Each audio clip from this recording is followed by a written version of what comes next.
नमस्कार। देश और दुनिया की महत्वपूर्ण करंट अफेयर न्यूज के साथ मैं कुणाल आप सभी का संस्कृति आईएएस यूट्यूब चैनल पे स्वागत करता हूं। चलिए इसी क्रम में आगे बढ़ते हैं और देखते हैं कि वे कौन से विषय हैं जिन पे हम लोग आज बात करने वाले हैं। तो यह सभी हमारी आज की करंट अफेयर न्यूज़ है। हालांकि आज की क्लास की एक खास बात यह है कि हर एक न्यूज़ से आपके लिए एक प्रश्न भी शामिल किया गया है जिनके जवाब आपको कमेंट में देने हैं। तो न्यूज़ को अच्छे से सुनिएगा और अपने जवाब हमें कमेंट कीजिएगा। तो चलिए इसी क्रम में बढ़ते हैं आगे और देखते हैं हमारी पहली करंट अफेयर न्यूज़ को, जो हमें लूना 25 के बारे में बता रही है। तो दरअसल क्या है, ये बात हम सभी जानते हैं कि हाल ही में हम लोगों ने चंद्रयान 3 को लॉन्च किया था, जो जल्द ही चंद्रमा के दक्षिणी छोर पर पहुंचने वाला है। तो उसके दक्षिणी ध्रुव पर पहुंचने से पहले हमारे पास एक न्यूज़ आ गई है जो बता रही है कि अब रशिया की स्पेस एजेंसी रोसकोस्मोस भी 11 अगस्त को अपना लूनर मिशन यानी कि लूना 25 को लॉन्च करने वाली है, जो चंद्रमा के दक्षिणी छोर पर यानी कि दक्षिणी ध्रुव पर ही जाएगा। तो अब ऐसी स्थिति में हम लोग के लिए महत्वपूर्ण बात हो गई है, क्योंकि ज़रूरी है कि चंद्रयान 3 के साथ साथ अब हम लूना 25 को भी समझें। तो इसी क्रम में हम लोग बढ़ते हैं आगे और देखते हैं कि क्या क्या खास बातें हैं। तो पता चल रहा है कि यह जो मिशन है मूल रूप से वर्ष 2021 में अक्टूबर महीने में लॉन्च होना था। हालांकि इस समय इसे लॉन्च किया जाना था, तो तभी इनकी बात जो थी वह यूरोपीय अंतरिक्ष एजेंसी से हो गई और इस एजेंसी ने कहा रशिया को कि हम चाहते हैं कि आपका लूना 25 हमारे एक कैमरे को भी चंद्रमा पर लेके जाए। कौन? पायलट डी नेविगेशन कैमरा इसको बताया जा रहा है। कह रहे थे कि यह भी साथ जाएगा, लेकिन हम सभी जानते हैं कि पिछले साल क्या हुआ था, रशिया ने यूक्रेन पे हमला कर दिया, जिसके बाद अब ये लोग भी भड़क गए। हम सभी जानते हैं कि पश्चिमी विश्व इस समय पूरी तरह से विरोधी हो रखा है रशिया का। तो इसी क्रम में हमें पता लगता है कि यूरोपीय अंतरिक्ष एजेंसी ने मना कर दिया कि अब हम आपके साथ कोई भी कार्य नहीं करेंगे और इस कैमरे को नहीं भेजेंगे। तो इस प्रकार बताते हैं कि कई बार ये डिले हुआ, लेकिन अब फैसला हो गया है कि 11 अगस्त को इसको लॉन्च कर दिया जाएगा। तो बता रहे हैं कि इसको लॉन्च किया जाएगा सोयूज 2 फ्रीगेट रॉकेट के माध्यम से। बात क्लियर है। साथ साथ बता रहे हैं कि 50 वर्षों के बाद अब यह पहला मिशन है रशिया का जो चंद्रमा से संबंधित है। बता रहे हैं कि पिछला मिशन वर्ष 1976 में लॉन्च किया गया था और उस समय जो लॉन्च किया गया था उसका नाम था लूना 24। तो यह समझने वाली बात है कि भाई लगभग पिछले 50 सालों से यहाँ पर कुछ भी काम नहीं किया है रशिया ने चंद्रमा से संबंधित, और अब जाकर के इसने इसको लॉन्च करने की सोची है। तो इसी क्रम में हमें पता लग रहा है कि जिस समय लूना 25 लॉन्च होगा तो यह एक लैंडर को वहां पे ले जाएगा। कहां पे? चंद्रमा के दक्षिणी ध्रुव पे। और बता रहे हैं कि जो लैंडर यहां जाएगा उसका वजन 800 किलोग्राम है, इसके दक्षिणी ध्रुव पे जाएगा। हालांकि बात अभी सुनने में यह आ रही है कि चंद्रयान को इससे कोई परेशानी नहीं है और दोनों ही मिशन की जो लोकेशन सिलेक्ट की गई है वह हालांकि हो सकता है कि दक्षिणी ध्रुव हो, लेकिन उस सब के बावजूद पता लग रहा है कि लोकेशन अलग अलग है। लूना 25 के लिए 3 लोकेशन अभी सोची गई है, तो 3 में से किसी एक जगह पर इसको लैंड करवाया जाएगा। हमें यह भी पता लग रहा है कि जिस समय लूना 25 अगर पूरी तरह से सफल होता है और चंद्रमा के दक्षिणी ध्रुव पर पहुंच जाता है, तो यह इसके बाद पूरे 1 साल तक यहाँ पर कार्य करेगा और यहाँ से चंद्रमा से संबंधित महत्वपूर्ण जानकारियां और पिक्चर रशिया तक पहुंचाने का कार्य करेगा। तो यहाँ पर यह भी सुनने में आ रहा है कि अगर इस मिशन को सक्सेसफुल लॉन्च कर देते हैं तो 23 अगस्त तक यह चंद्रमा तक पहुंच भी जाएगा, यानी कि बहुत जल्दी। हमें पता लग रहा है कि चंद्रयान 3 ने बहुत अधिक समय लिया। पहले वह पृथ्वी की जो पूरी की पूरी कक्षा होती है उसमें घूमा, उसके बाद वह चंद्रमा की कक्षा में घूमेगा और तब वो लैंड करेगा, लेकिन इसका समय बहुत कम बताया जा रहा है। तो ऐसी स्थिति में एक डिबेट हो गई है सामने और बता रहे हैं कि दोनों में से श्रेष्ठ कौन है, चंद्रयान 3 या फिर लूना 25। तो पहला मामला तो यही है कि पहले लैंड कौन होगा। हालांकि पहले तो लॉन्च हुआ था चंद्रयान, लेकिन कह रहे हैं कि हो सकता है कि लूना 25 चंद्रयान से पहले ही वहां पे लैंड कर जाए। दूसरी बात हमें पता लग रही है कि चंद्रयान 3 को इस तरह से डिज़ाइन किया गया है, यह लैंड होने के बाद सिर्फ 2 वीक्स तक ही यहाँ पर काम कर पाएगा, उसके बाद खत्म हो जाएगा। यानी कि हमारे लिए किसी काम का नहीं है और उसके बाद हमें फिर नया मिशन सोचना पड़ेगा। लेकिन लूना 25 तो 1 साल तक काम करेगा, तो यह बात खास है। अब यहाँ पर हमें यह भी पता लग रहा है कि चंद्रयान 3 को अपने पूरे लैंडिंग में 39 से 40 दिन का समय लग रहा है, लेकिन वहीं लूना 25 10 से 12 दिन में ही पहुंच जाएगा। तो यह इसकी कुछ खास विशेषताएं हैं जिस वजह से इसको चंद्रयान से कंपेयर करना ज़रूरी है।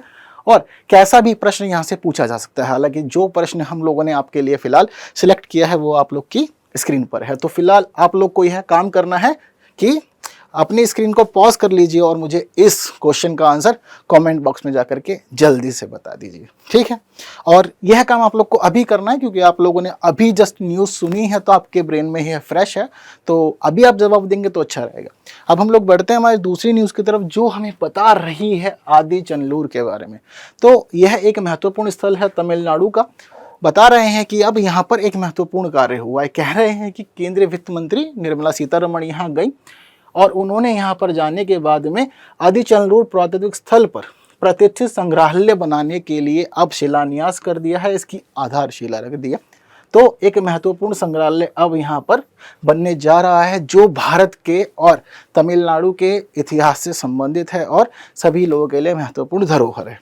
तो क्या क्या खास बातें यहाँ शामिल हैं हम लोग के लिए, हमें यहाँ पता लग रहा है कि इससे संबंधित बातें जो थी वह वर्ष 2020 से 21 के बजट में शामिल थी। जिस समय यह बजट प्रस्तुत किया गया था तो उस समय इस बजट में यह बात कही गई थी कि भारत में 5 स्थलों को प्रतिष्ठित स्थलों के रूप में विकसित किया जाएगा और उससे संबंधित कार्य जल्द किए जाएंगे। तो उन 5 स्थलों में से एक स्थल यही है जिसकी हम लोग बात कर रहे हैं और इसके अलावा जो अन्य 4 स्थल हैं वह 4 स्थल राखीगढ़ी, हस्तिनापुर, शिवसागर और धोलावीरा है। तो यह सभी स्थल महत्वपूर्ण है और अगर हम बात करें यहाँ पर इन सभी स्थलों की तो आदिचनलूर के साथ साथ सभी स्थल ऐतिहासिक रूप से हमारे लिए हमेशा ही चर्चाओं में रहते हैं, हम लोग पढ़ते समझते रहते हैं। हड़प्पा स्थल है, हस्तिनापुर का महत्व हमेशा से ही रहा है, चाहे हम लोग मौर्य काल की बात करें या फिर हम लोग महाजनपद काल की बात करें, महाभारत में तो चर्चाओं में रहता ही है। शिवसागर अपने आप में खास संस्कृति वाला है और धोलावीरा भी महत्वपूर्ण हड़प्पा स्थल है।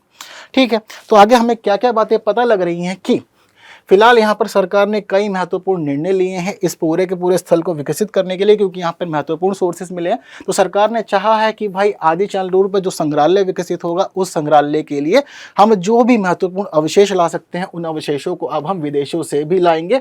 और विदेशों में मुख्य रूप से जो नाम शामिल है फिलहाल बर्लिन का है। कह रहे हैं कि बर्लिन में यहाँ के महत्वपूर्ण अवशेष हैं जिनको हम लोग सबसे पहले लाने का प्रयास करेंगे। ठीक, हम लोग हमेशा से जानते हैं कि जिस समय ब्रिटिश रूल हुआ था तो हमारी बहुत सारी धरोहर विदेशों में पहुंच गई थी। बात क्लियर है।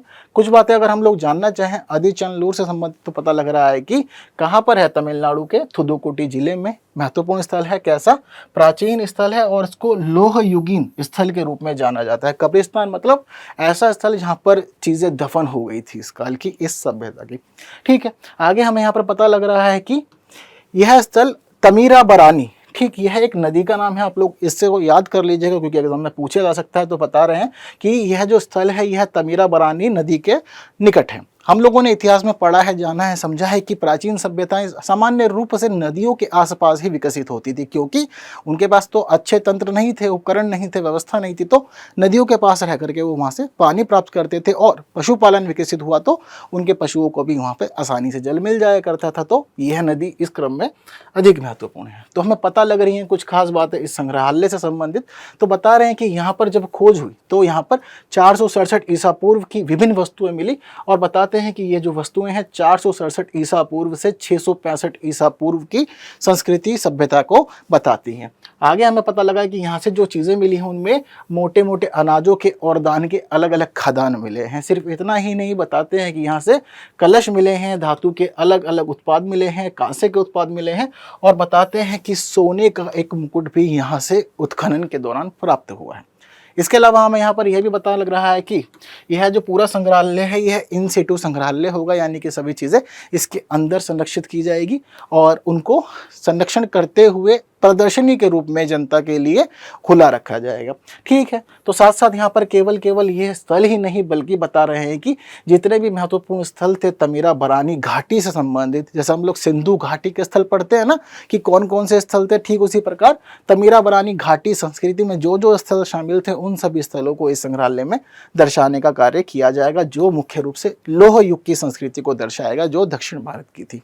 ठीक है, तो यह सभी बातें महत्वपूर्ण है हमारी परीक्षा की दृष्टि से। इसीलिए एक प्रश्न आप लोग की स्क्रीन पर हम लोगों ने ला दिया है जो परीक्षा की दृष्टि से बेहद महत्वपूर्ण है। इस प्रकार का प्रश्न आपसे पूछा जा सकता है, तो जल्दी से आंसर दे दीजिए मुझे कमेंट बॉक्स में, चाहे तो वीडियो पॉज कर सकते हैं।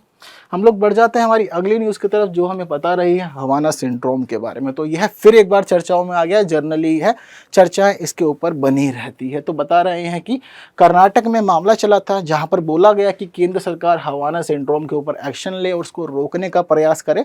तो इसी बीच केंद्र सरकार बीच में आई और उसने कहा कि भाई ठीक है, हम इसके ऊपर एक्शन ले लेंगे। लेकिन ऐसी स्थिति में जब बातें वहां हुई तो ज़रूरी हो गया कि हम लोग एक बार हवाना सिंड्रोम को फिर एक बार पढ़ लें। तो हमें क्या पता लग रहा है कि याचिकाकर्ता ने कहा कि भाई इसके लिए ज़रूरी है सरकार उच्च आवृत्ति माइक्रोवेव ट्रांसमिशन की रोकथाम के कार्य करे। कहाँ का मामला है? कर्नाटक उच्च न्यायालय का।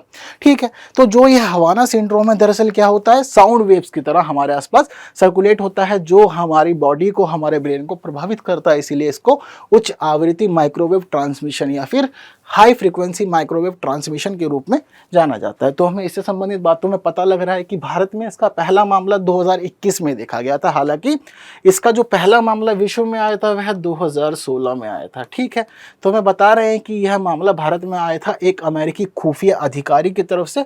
यह पाया गया था कि यह जो अधिकारी है यह हवाना सिंड्रोम से ग्रस्त है। हमें पता लग रहा है कि सिंड्रोम का मुख्य अर्थ क्या होता है। सिंड्रोम एक चिकित्सकीय स्थिति नहीं है, यानी कि ऐसा नहीं है कि सिंड्रोम आपके शरीर में आ गया तो उसका डॉक्टर इसका ट्रीटमेंट कर सकते हैं, नहीं। इस सिंड्रोम का मतलब होता है कि एक ऐसी स्थिति जिसके आप में लक्षण दिख रहे हैं बट यह मेडिकल कंडीशन नहीं है, यानी कि आपकी बॉडी में अलग अलग चीज़ें होंगी, अलग अलग तरह से आप प्रभावित होंगे, लेकिन कुछ ऐसा मुख्य गतिविधि बॉडी में नहीं होगी जिसको हम लोग ट्रीट कर दे। तो समझ लीजिए कि मुख्य जो प्रभाव होता है आपके ब्रेन पे पड़ता है, आपकी सोचने की क्षमता पे, आपके सुनने की क्षमता पे पड़ता है। बात क्लियर है? तो कह रहे हैं कि यह लक्षणों का एक समूह है। हमें क्या पता लग रहा है कि यह एक रहस्यमय बीमारी है। पहली बार 2016 में देखा गया, कहाँ? क्यूबा में। तो क्यूबा का हवाना में इसको देखा गया था, जहां पे अमेरिकी दूतावास है, अमेरिकी अधिकारियों में ही इसको देखा गया था। तो इसी जगह के स्थान पर इस सिंड्रोम को हवाना सिंड्रोम कह दिया जाता है। आगे हमें यहाँ पर यह भी पता लग रहा है कि अगर कभी ऐसा कुछ होगा और कोई व्यक्ति इस सिंड्रोम से ग्रसित हो जाएगा, उसमें लक्षण आ जाएंगे, तो बिना किसी बाहरी शोर के, यानी कि कहीं आसपास आपके शोर नहीं हो रहा होगा, उसके बावजूद आपको आवाजें सुनाई देंगी। आपको लगेगा कि कुछ तो चल रहा है आसपास। साथ साथ जब आपको आवाज सुनाई देगी तो आपको चक्कर आने लगेंगे, क्योंकि बहुत बार ऐसा होता है कि जो साउंड आपको सुनाई देता है वो बहुत ज्यादा तेज होता है। हमें यहाँ पर यह भी पता लग रहा है कि इस दौरान फिर सिर दर्द भी होगा, आपको स्मृति हानि होगी। स्मृति हानि का मतलब कि आपकी जो याद रखने की क्षमता है वो क्षमता भी यहाँ पर प्रभावित होने लगेगी और आप धीरे धीरे चीज़ों को भूलना शुरू कर देंगे और संतुलन संबंधी समस्याओं का सामना आपको करना पड़ेगा। ये बात आप लोग को पता होगी, हम लोगों ने पढ़ा है कि हमारे कान हमारे बैलेंस के लिए ज़रूरी है और इनके आधार पर ही हम संतुलन बना पाते हैं। लेकिन जब ये सिंड्रोम आपके शरीर में आ जाता है, आप में लक्षण दिखने लग जाते हैं, तो कहीं ना कहीं आप इससे प्रभावित होंगे। ऐसी स्थिति में आपको बैलेंस की समस्या भी देखने को मिल सकती है। बात क्लियर है?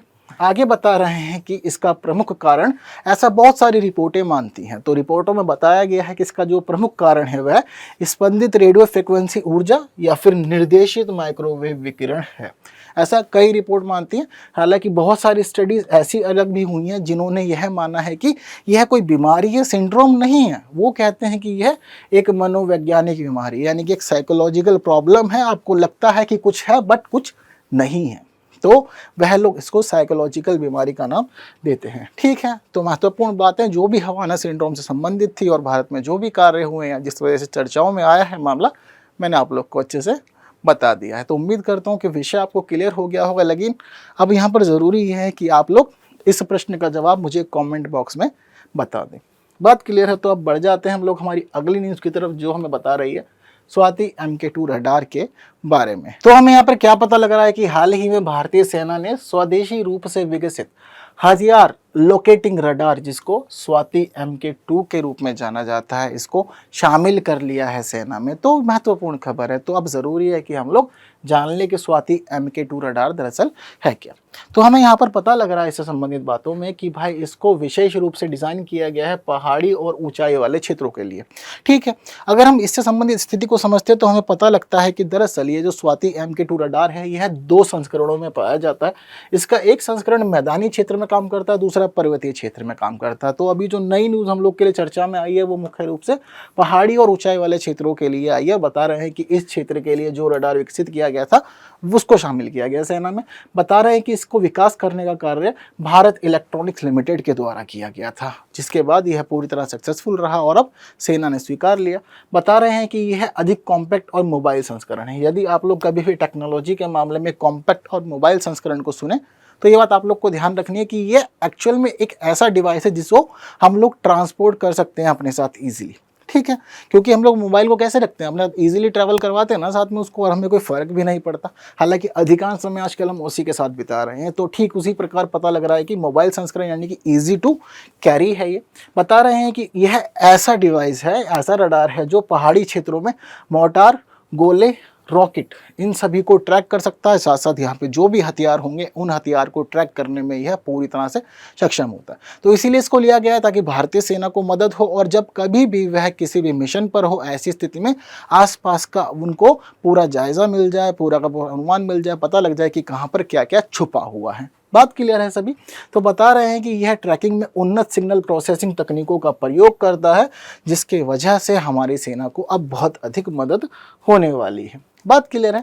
तो बता रहे हैं कि इसका जो मैदानी संस्करण होता है वो भी इसी प्रकार काम करता है। जैसे हम लोगों ने पहाड़ी पढ़ा ना, अभी ठीक मैदानी संस्करण भी ऐसा ही काम करेगा। और बताते हैं कि यह भी बंदूक हो, मोर्टार हो, रॉकेट हो, गोला बारूद हो, इत्यादि इत्यादि सभी को ट्रैक करने में पूरी तरह से सक्षम होता है। ठीक है, बात क्लियर है? तो इसका यूज़ क्या है, क्या होता है ये? कभी कभी ऐसा होता है कि एग्जाम्स कई ऐसे होते हैं जिनमें सिर्फ नाम के आधार पर पूछा जाता है कि ये दरअसल है क्या।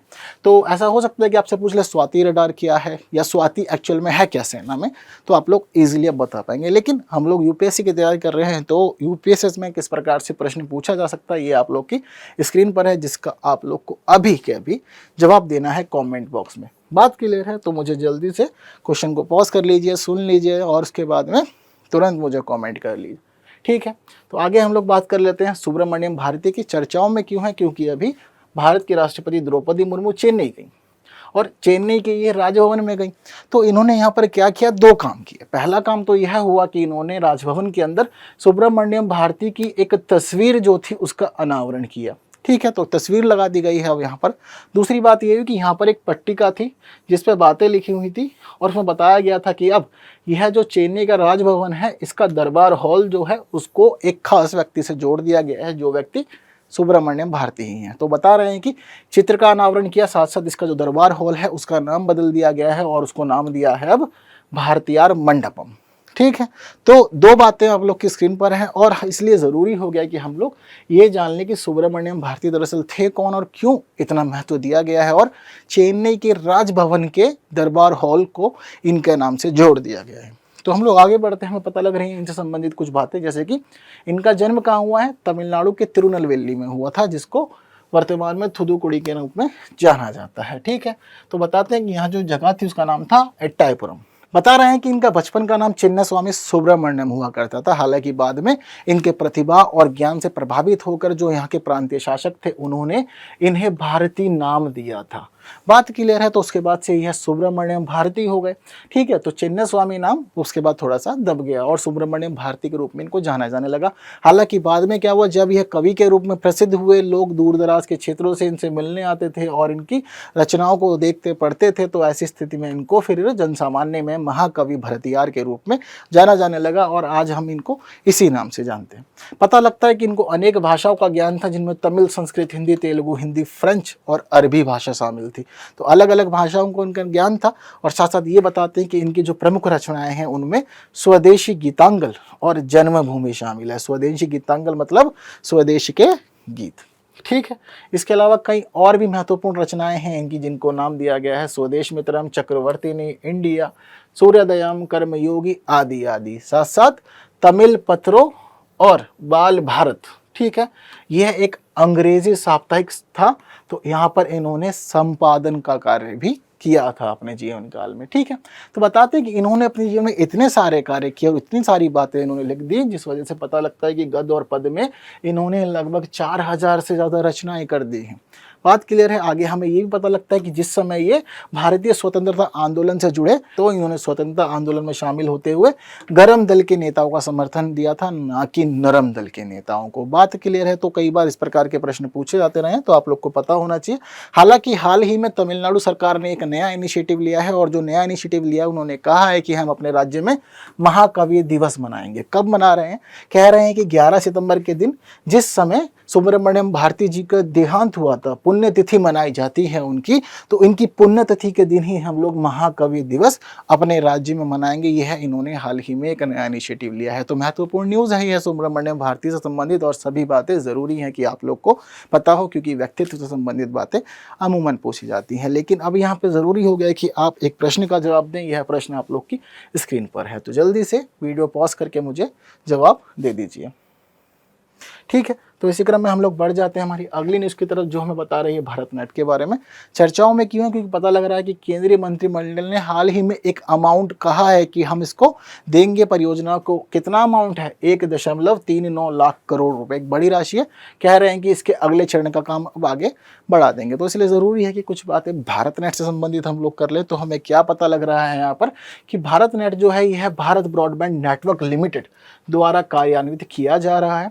इसका उद्देश्य यह है कि भारत के दूर दराज के क्षेत्रों को इंटरनेट से जोड़ना है और पूरे भारत को बना देना है एक्सेसिबल, ठीक, ताकि आप देश और दुनिया की जुड़ सकें और देश और दुनिया से जुड़ते हुए तमाम बातों को जान सकें, अपना ज्ञान बढ़ा सकें। बता रहे हैं कि यह जो मिशन है यह संचार मंत्रालय चला रहा है, और संचार मंत्रालय के अधीन कौन? दूर संचार विभाग है, उसके माध्यम से इसको क्रियान्वित किया जा रहा है। हालांकि बताते हैं कि ये जो प्रोग्राम है भारत नेट, इसको मुख्य रूप से शुरू किया गया था अक्टूबर 2011 में, और यहाँ पर यह भी पता लगता है कि जब इसको अक्टूबर 2011 में शुरू किया गया था तो उस समय इसका नाम राष्ट्रीय ऑप्टिकल फाइबर नेटवर्क था। लेकिन बाद में क्या हुआ कि कार्यक्रम तो शुरू हो गया, लेकिन वर्ष 2015 में इसका नाम बदला और नाम बदल करके इसका भारत नेट कर दिया। बात क्लियर है? ठीक है। जब हम लोग आगे बढ़ते हैं तो हमें यहाँ पर यह भी पता लग रहा है कि इसके कुछ खास उद्देश्य हैं, जैसे कि पूरे भारत में ई गवर्नेंस को स्थापित करना है, ई स्वास्थ्य, ई शिक्षा, ई बैंकिंग, इंटरनेट और अन्य सेवाएं आबाद रूप से सभी लोगों तक पहुंचाना है। अब जहां भी किसी भी चीज़ के साथ में ई जुड़ जाता है, इसका मतलब यह होता है कि अब आपके प्रदेश में या आपके देश में वह सुविधा ई यानी कि इंटरनेट के माध्यम से एक्सेसिबल हो जाएगी। बात क्लियर है? तो कह रहे हैं कि सरकार ने लक्ष्य रखा है कि भारत की 2,50,000 ग्राम पंचायतों को इसके माध्यम से जोड़ेंगे और उन ग्राम पंचायतों को 100 Mbps की स्पीड से इंटरनेट कनेक्टिविटी प्रोवाइड करेंगे। आगे हमें यहाँ पर यह भी पता लग रहा है कि इसका जो क्रियान्वयन था वह मुख्य रूप से 3 अलग अलग चरणों में होना था। जैसे कि इसका जो पहला चरण था उसमें निर्धारित किया गया था कि दिसंबर 2017 तक पूरे के पूरे भारत के अलग अलग क्षेत्रों में जो क्या है भूमिगत ऑप्टिकल फाइबर केबल लाइनों को बिछा दिया जाएगा, और बता रहे हैं कि 1 लाख ग्राम पंचायतों को इससे जोड़ेंगे और उन्हें इंटरनेट सुविधा प्रोवाइड करेंगे। ठीक है, तो यह जो लक्ष्य था यह लक्ष्य इसके पहले चरण में निर्धारित किया गया था जो दिसंबर 2017 तक पूरा होना था। फिर दिसंबर 2017 के बाद दूसरा चरण शुरू होना था जो मार्च 2019 तक था। बता रहे हैं कि इसका उद्देश्य सभी ग्राम पंचायतों को भूमिगत फाइबर, बिजली की लाइनों और जैसे भी इंटरनेट कनेक्टिविटी हम लोग सुनिश्चित कर सकते हैं उन सभी सुविधाओं से जोड़ देना था और उन तक इसकी कनेक्टिविटी पहुंचा देना था, जो कार्य काफ़ी हद तक प्राप्त कर लिया गया था। इसके बाद अब तीसरा चरण शुरू हुआ जो वर्ष 2023 तक का था, यानी कि अभी चल ही रहा है। तो कह रहे हैं कि इसमें उद्देश्य रखा गया कि वर्ष 2023 तक अत्याधुनिक नेटवर्क द्वारा जिलों और ब्लॉकों के बीच रिंग टोपोलॉजी के द्वारा फाइबर नेटवर्क स्थापित किया जाना था। ठीक है, आजकल सारा नेटवर्क जो हम देखते हैं कि फाइबर पे ही चल रहा है, तो कह रहे हैं कि फाइबर नेटवर्क एस्टैब्लिश करना था। कब तक? वर्ष 2023 तक। तो कह रहे हैं कि काफ़ी अधिक सफलता प्राप्त हुई है भारत सरकार को। हालांकि अब इसके अगले चरण के लिए कुछ अमाउंट भी दे दिए गए हैं। तो सभी बातें बेहद महत्वपूर्ण हैं, लेकिन इन सभी बातों के साथ महत्वपूर्ण यह भी है कि आप लोग वीडियो पॉज करके मुझे इस प्रश्न का जवाब कमेंट बॉक्स में बताएं। ठीक है, तो इसी क्रम में आगे बढ़ते हैं और हमें पता लगता है कि हमारी आज की जो वीडियो थी, जो भी इंपॉर्टेंट न्यूज़ थी, वह सभी न्यूज़ हम लोगों ने कवर कर ली और सभी महत्वपूर्ण बातों को जान लिया है। मैं आशा करता हूं कि आप लोग को यह सेशन पसंद आ रहा होगा। सभी आंसर मुझे कमेंट करके जल्द से जल्द बता दीजिए। फिर मिलेंगे, कुछ नई बातों को करेंगे, फिर दोबारा कुछ नई न्यूज़ पर चर्चा करेंगे। Thank you so much.